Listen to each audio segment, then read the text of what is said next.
아주 가난하고 어렵게 살아가는 시골 안악내의 가정에 있었던 일이었습니다. 이 가정에는 얼마나 어려운지 도로 옆에 있는 논이라든가 밭이 있지 않고 저 산 비탈이 있는, 우리말로 말하면 천수답, 비가 와야만 농사 짓는 땅, 이런 땅에 몇 마지가 있을 그런 정도였습니다.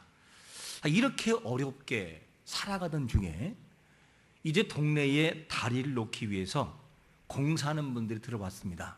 근데 한 그 젊은 사람이 와서 하는 말이 뭐냐면, 우리가 언제부터 언제까지 다리 공사를 하는데 아주머니께서 밥을 해줄 수 있겠습니까? 라고 부탁을 하지요. 그랬더니만 이 아주머니가 어려우니까 좋다, 그러면 내가 식사를 준비해 주겠습니다. 그리고 호박꼬지부터 시작을 해서 호박잎부터 시작을 해서 맛있게 준비해서 이 인부들을 대접을 했어요. 이러고 난 다음에 이제 너무너무나 감동적인 가운데 일을 마치고 그리고 돌아갔습니다, 다들. 그런데 마지막에 한 사람 남아서 하는 이야기가 뭐냐면, 총책임자였던 젊은 사람이, 아주머니, 저는 살아오면서, 인생을 살아오면서 어머니가 일찍 돌아가시고 어머니에 대한 사랑을 받지 못하고 새로운 어머니가 들어오면서 다 구박받고 천대받으며 살았습니다. 너무 내가 힘들게 어머니상이 없어서 가슴속에 한이 맺혔습니다. 그러니 좀 제가 아주머니를 대하고 밥을 먹으면서 정말 어머니에 대한 사랑을 느꼈고 감동받았습니다. 그러니 내가 앞으로 좀 우리 아주머니를 나의 어머니라 생각을 하고 아주머니는 저에게 아들이라 생각을 하고 여기서 살면 안 되겠습니까? 부탁하니까 정이 많은 이 아주머니가 그럼 그렇게 하라고 허름한 방을 하나 내놓고 그리고 살아가게 됐습니다. 그런 가운데 열심히 사는 것을 보고 이 아주머니는 빚을 얻어가지고 허름한 중고 포클레인 포클레인을 줘가지고 일을 하고 돈도 조금 벌었죠. 그런 가운데 일이 하나 터지는데, 그것이 뭐냐, 잘 지은 집에 공사를 하다가 그 집을 건드려가지고 벽에 금이 가고 문제가 생겼어요. 그러니까 그 집을 배상을 해야만 돼요. 배상을 해야 되는데 당시에 70년대 말에 그 액수가 얼마였느냐, 800만 원. 그 당시에 800만 원이면 지금이 얼마 될까요? 7천, 8천 안 되겠어요. 거의 10배 정도. 그 정도의 가치가 있는 그런 돈을 갚아야만 될 상황이 오고 말았어요. 그러니까 이 아주머니는 친아들은 아니지만 너무 안타까우니까 논도 팔고 밭도 팔고 있는 거 다 정리해가지고 그 빚을 일부를 갚고 나머지는 빚을 지고 있는 상황에서, 이 상황에서 어머니는, 그 아주머니는 드러누웠고, 그리고 친아들, 피부치가 묻은 친아들은 너무 어려우니까 군입대를 차원해서 들어갈 수밖에 없었어요. 이런 상황에서 살고 있는 상황에서 이 아들이 얼마나 집안이 어렵냐면, 군에 들어가서 사병이 얼마나 되겠어요? 몇천 원이거든요. 그 당시만 해도 몇천 원 되는 그 사병 월급을 모아가지고 비료를 사가지고 어머니를 드릴 정도였어요. 마음이 저리잖아요. 군에 보내본 우리 부모님들은 그렇게 어려웠습니다. 그리고 제대를 하고 난 다음에 어머니가 너무 어려우니까 이 아들은 다니던 대학을 포기해버리고 직장으로 들어갑니다. 직장에 들어가서 어렵게 지내면서 누굴 만나느냐, 믿음이 좋은 아가씨를 만나게 됐죠. 오직 그 아가씨는 찬양도 잘하지만 얼굴도 예쁘지만 하나님 외에는 다른 것을 만족이 없어요. 이런 사람을 만난 거예요. 그리고 이 사람이 신앙생활에 뜨거워지기 시작을 하고, 그리고 열심히 살고 나중에는 결혼식까지 했습니다. 신혼여행은 없으니까 대청댐 갔다 오는 것으로 끝나고, 이렇게 해서 행복하게 살고, 그리고 난 다음에 이분이 지금은 뭐가 되어 있느냐, 목사님이 되어 있어요. 그리고 그 과정을 통하여 온 가족을 복음화시켜버리고 지금은 온 가족이 예수 믿게 만드는 이 역사를 만들어 놓았습니다. 왜 제가 이 말씀 드리냐면, 우리의 한 치 앞을 모르는 인생의 시선과 가치를 바라보면 그 당시에 흐트러 놓았던 이 모든 과정이 고통과 아픔일 수 있어요.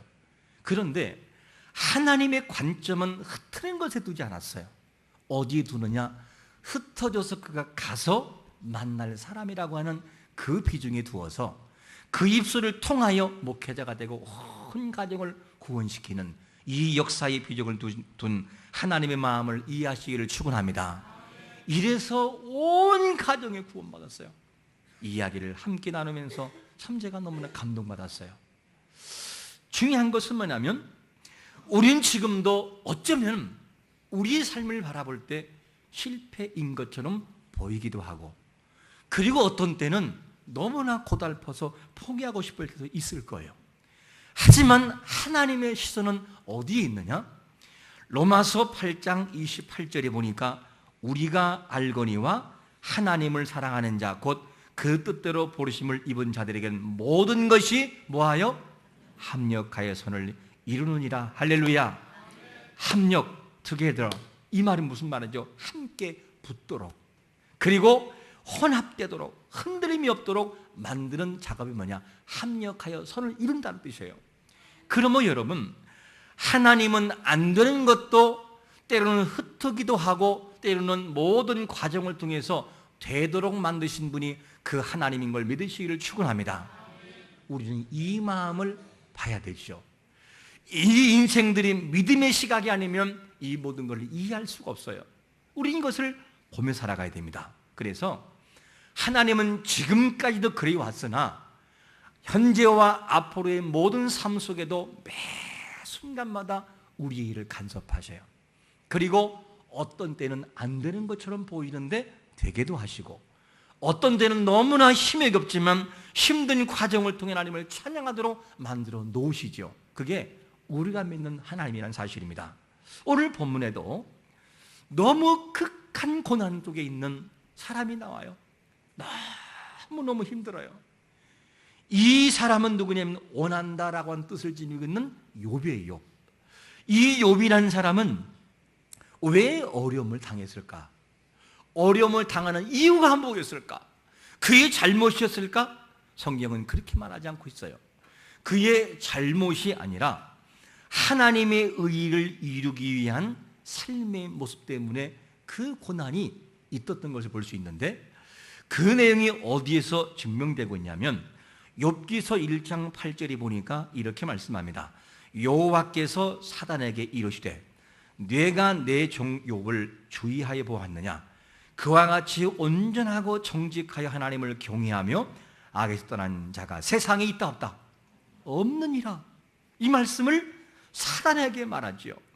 그러니까 여기서 하나님께서 한 인생을 완전히 믿어주어요. 그냥 욥이라는 사람이 살아가는 삶이 하나님 앞에 선하기도 하지만 살아가는 그 삶은 너무 어여삐 보셔서 그 인생을 완전히 믿어주어서 사단에게 자랑을 해버려요. 그냥 내가 사랑하는 욥을 누가 보았느냐, 그러면서 그 모습을 굉장히 좋게 보죠.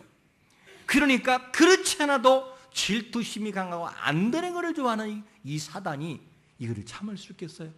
여러분, 이 자랑하는 것을 보게 되면 너무 세게 자랑을 해요. 뭐라 하냐? 그와 같이 온전한 자가 있다 없다? 없다는 거예요. 그리고 그와 같이 정직한 자도 없고, 그와 같이 하나님을 경외하는 자도 없고, 그와 같이 악에서 떠난 사람이 없다는 거예요. 만약에 제가 여기서 이 중에서 누군가를 한 명 딱 지목해가지고, 야, 이 집사님은 세상에서 이렇게 악을 떠난 자가 없고 정말 정직하고 온전하고 제 마음에 쏙 들어요, 이렇게 말한다면 끝나고 수근수근 될 거예요. 그 사람이 그렇게 아름다워? 하면서 질투심이 생길 거예요. 왜? 대표자에게 사랑을 받으니까. 여러분, 하나님이 누구예요? 우주의 주인이시잖아요. 이 하나님 앞에 정말 사단에게 질투심하는 사단에게 그냥 자랑을 해놨으니 하나님이 이걸 가만 두겠냐고요. 못 견디는 거예요. 막 그래가지고 너무 자랑하니까 사단이 반격을 합니다. 하나님, 욥이 하나님을 괜히 사랑하겠어요?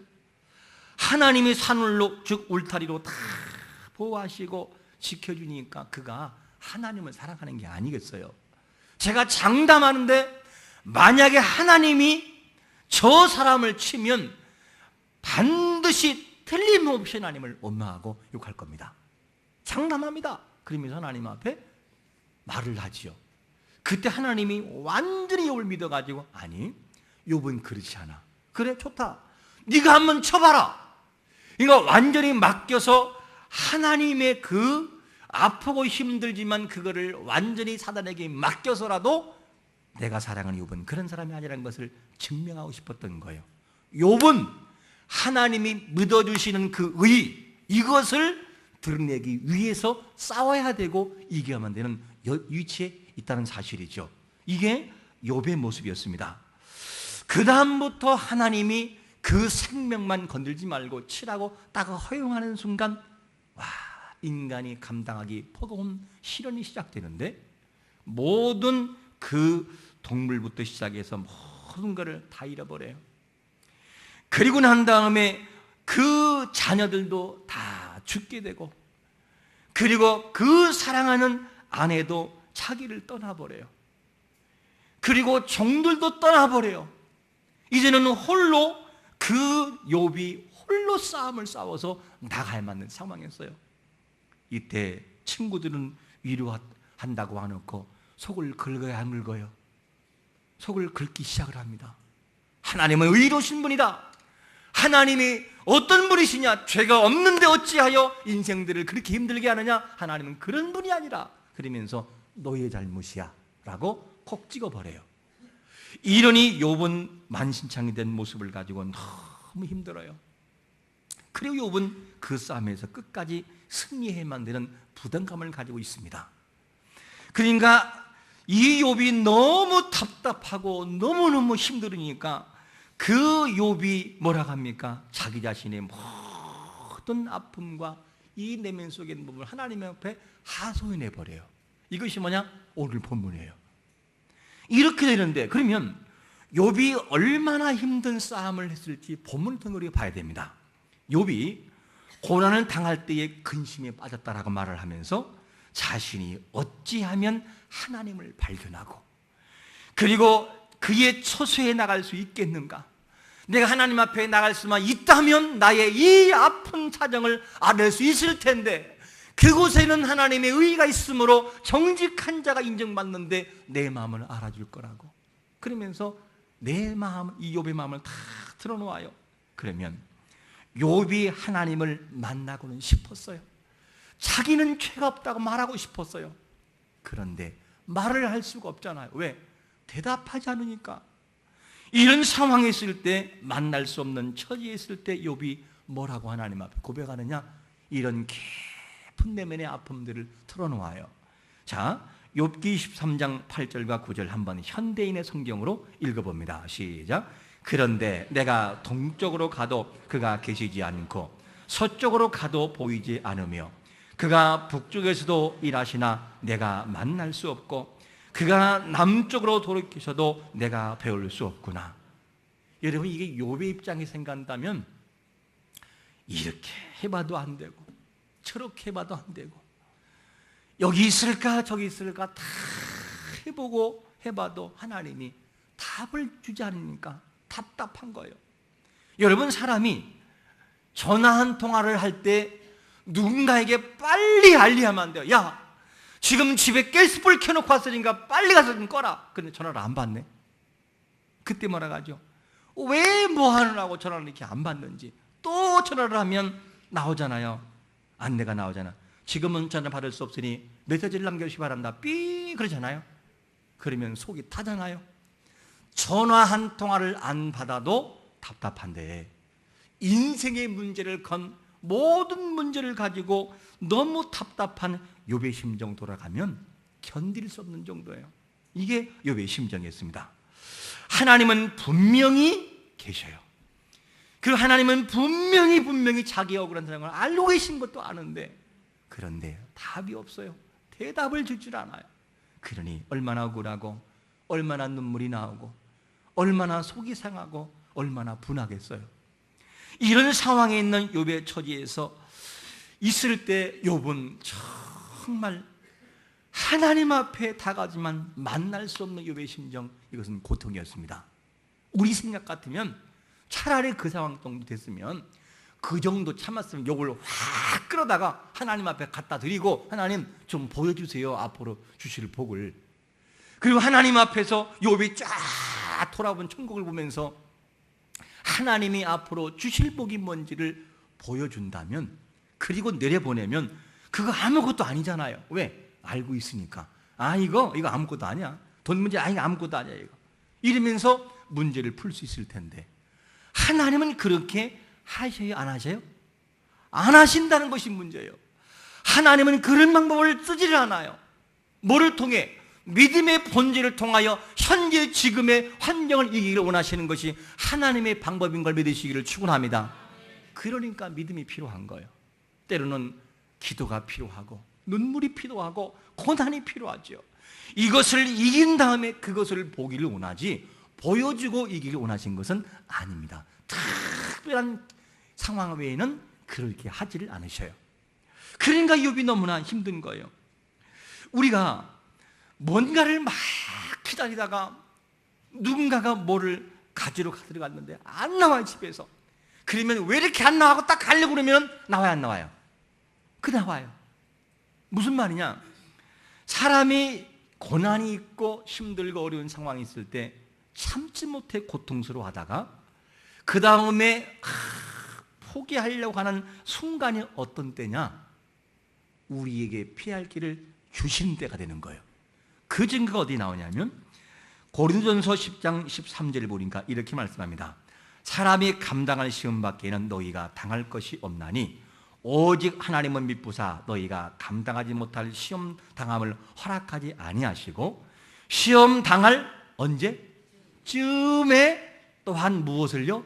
피할 길을 주시는 일로 믿으시기를 축원합니다. 그래서 우리에게는 인내가 필요하고 믿음이 필요한 거예요. 모든 사람에게는 이런 일들을 반복적으로 경험하게 되고 그렇게 하나님의 의를 이루어 나가게 됩니다. 그러니까 욥은 앞을 가도 답이 없고 뒤를 가도 답이 없고 왼쪽으로 가도 답이 없고 오른쪽에 가도 하나님의 답변하잖아요. 다른 사람에게 대해서는 답을 주는데 욥한테만큼은 침묵을 하셔요. 그러니 얼마나 답답해요. 얼마나 답답해요. 이런 상황에서 욥은 결론을 내리고 하나님의 의를 찾게 되는데, 그 욥은 고난 속에서 한 가지를 발견하게 되는데 그것이 뭡니까? 욥기서 23장 10절 말씀을 같이 읽어봅니다. 시작. 그러나 내가 가는 길을 그가 아시나니 그가 나를 단련하신 후에는 내가 순같이 되어 나오리라. 욥이 내린 결론이 뭡니까? 욥의 이 23절을 자세히 보시면 욥이 살아가는 인생의 가는 길 속에는 욥이 결정하는 것이 아니다. 내가 가는 길을 내가 결정하고 내가 하는 것이 아니라 내가 가는 길을 누가 하신다고요? 그가 하시나니. 우리의 걸어가는 인생길의 모든 문제는 나에게 있는 것이 아니라 우리에게를 인도하시는 하나님의 그분 앞에 있는 걸 믿으시기를 축원합니다. 그래서 우리는 믿음이 필요하고 그래서 우리는 그분 앞에 맡게만 되는 거죠. 그래서 우리에게는 정말 믿음이 성숙한 사람일수록 하나님께 맡기는 범위가 넓다는 거예요. 그리고 깊다는 것이고, 그래서 우리는 이 마음을 가지고 살아가는 것이 너무나 중요합니다. 에레미야는 뭐라고 그 에레미야 33장 2절에서 말씀하냐면 하나님을 이렇게 표현합니다. 이를 행하시는 여호와, 그것을 만들며 성취하시는 여호와, 그의 이름을 여호와라니가 이와 같이 이루시도다. 하나님을 뭐라고 표현하느냐? 우리가 믿는 하나님, 욥이 나의 가는 길을 아신다고 했던 그 하나님은 어떤 분이냐? 나의 모든 문제를 해결하시되 그분은 이를 행하시는 분이라는 거예요. 그거를 만드신 분이고 그를 성취하신 분이라는 거예요. 이것을 고백하고 있습니다.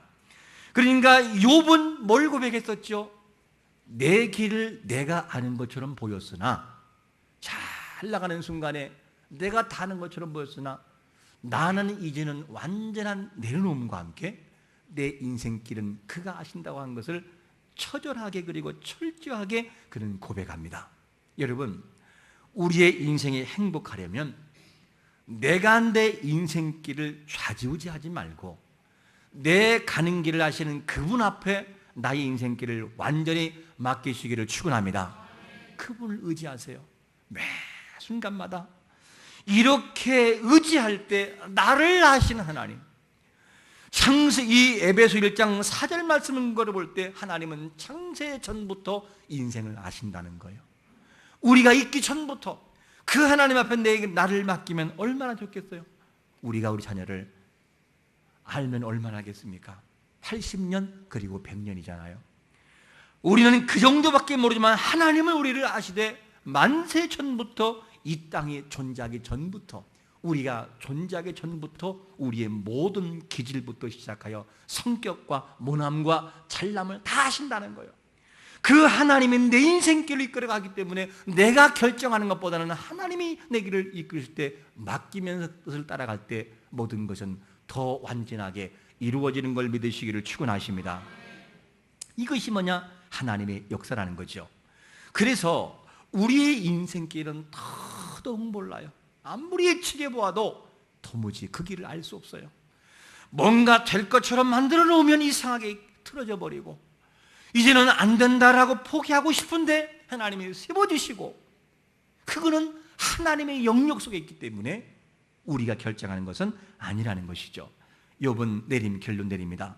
그가 나를 단련하신 후에 순금같이 나온다는 거예요. 지금이 아니라. 이것을 욥은 고백합니다. 그러면 여러분, 하나님이 인생들을 만들어 가시는 과정은 다양합니다. 때로는 다윗처럼, 때로는 바울처럼, 때로는 그 다니엘처럼, 요셉처럼 만들어 가시죠. 이와 같이 오늘날 우리가 살아가는 인생길에도 욥이 고백했던 것처럼 앞을 가도 보이지 않고 뒤를 가도 보이지 않고 어떤 데는 왼쪽인가 하여 가보나 그 하나님이 없고, 어떤 데는 오른쪽으로 가보나 그분이 안 계시는 답답함을 경험할 수도 있어요. 왜 하나님은 다른 사람을 다 응답을 주는데 왜 나에게만큼은 하나님이 침묵하실까? 라고 말할 때가 있을 거예요. 그때는 바로 뭐냐? 나를 단련하시는 기간인 것을 믿으시기를 축원합니다. 그때는 하나님이 침묵하셔요. 왜? 내가 너에게 말씀을 주었고 내가 너에게 은혜를 주지 않았냐? 내가 너에게 믿음을 주지 않았느냐? 그 믿음을 통해 나에게 나가오라. 흔들리지 말고 나 앞에 나가오라. 하나님이 말씀하신 기간이기 때문에 속 시원하게 답을 주면 좋겠으나 그때가 아니면 하나님은 침묵할 때가 있다는 거예요. 그리고 하나님은 그 이후에 하나님이 욥을 만나주시잖아요. 욥을 사랑하고 갑절로 복을 주시잖아요. 그때가 있다는 거예요. 이 말씀 우리가 기억하면서 정말 답답하게 느껴지는 그 순간에 다가와도 우리는 흔들리지 말아야 되는 거죠. 오직 나의 가는 길을 그가 아시나니 나는 모르나, 나는 답답하나 그분은 나는 아셔. 나는 세상 사람은 다 몰라주어도 내 인생길을 아시는 그분께서는 나의 사정을 다 알고 있음을 바라보면서 흔들리지 말고 하나님을 향해서 바라보는 믿음의 병들지 않기를 예수 그리스도의 이름으로 축원합니다. 아멘.